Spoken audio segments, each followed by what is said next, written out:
राधा, तुम भी कृष्ण की भांति अपने कक्ष में मोरपंख रखती हो? हाँ, ये कृष्ण का ही मोरपंख है जो वो धारण कर चुका है।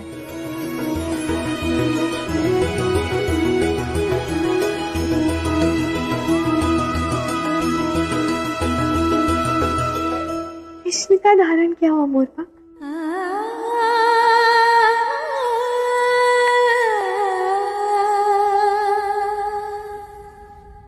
और ये क्या है राधा?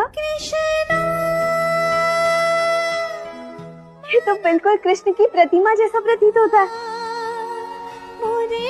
ये है मेरा लड्डू गोपाल। जब कृष्ण यहाँ नहीं होता है ना, तो यही मेरा परम सखा होता है। राधे राधे। और ये है हमारा शूका। कृष्ण ने मुझे उपहार स्वरूप दिया था। तुमसे मिलकर अति प्रसन्नता हुई। राधे राधे।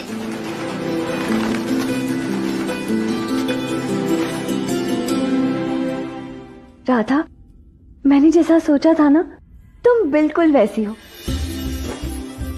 तुम्हारे कक्ष में तो कृष्ण ही कृष्ण है। तुम सच में कृष्ण की सबसे प्रिय सखी हो। अच्छा, वैसे ये तो बताओ, तुम कृष्ण के विषय में इतना सब कुछ कैसे जानती हो? इतनी रुचि क्यों है कृष्ण में? वैसे सत्य कहूं तो बाहर सबके समक्ष मैंने झूठ कहा था कि मैं रेवती की सखी हूँ, क्योंकि मैं नहीं चाहती थी कि कोई मेरी पहचान जाने। तो सत्य ये है कि तुम रुक्मिणी हो। तुम विदर्भ की राजकुमारी रुक्मिणी हो, है ना? हाँ, किंतु तुम्हें कैसे पता? बस ये समझ लो कि जो कृष्ण से प्रेम करता है, उसकी आहट को मैं पहचान लेती हूँ कि वो कृष्ण प्रेम में है। और तुमसे मिलकर अत्यंत प्रसन्नता हुई मुझे। मैंने तुम्हारा पत्र पढ़कर जैसी कल्पना की थी ना, तुम इतनी ही सुंदर हो। तुम भी बिल्कुल वैसी हो जैसा मैंने सोचा था राधा। सुंदर, शालीन और मृदुल। मेरे जीवन में आज जो कुछ भी सुख है ना, वो केवल तुम्हारे कारण है राधा। केवल तुम्हारे कारण कृष्ण मुझे बचा कर लाया। तुम्हारे ही कारण मेरा विवाह, मेरे जीवन के प्रेम कृष्ण से संभव हो रहा है।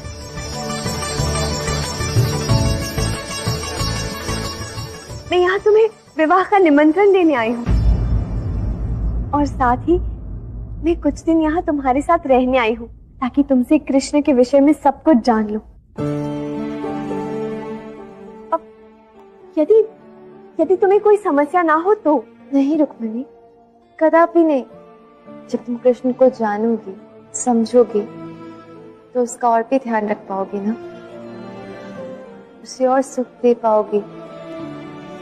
और मैं भी तो कृष्ण का सुख ही चाहती हूँ ना, और कृष्ण के सुख के लिए कुछ भी कर सकती हूँ। अब मुझे लग रहा है कि मैंने यहाँ आकर कोई भूल नहीं की। मैं कृष्ण की सर्वप्रिय सखी से मिलकर उसे कृष्ण के विषय में सब कुछ जानकर कृष्ण की परिपूर्ण पत्नी बनने का प्रयास करूंगी। उन्हें जीवन के सारे सुख देने का प्रयास करूंगी। सुनकर प्रसन्नता हुई।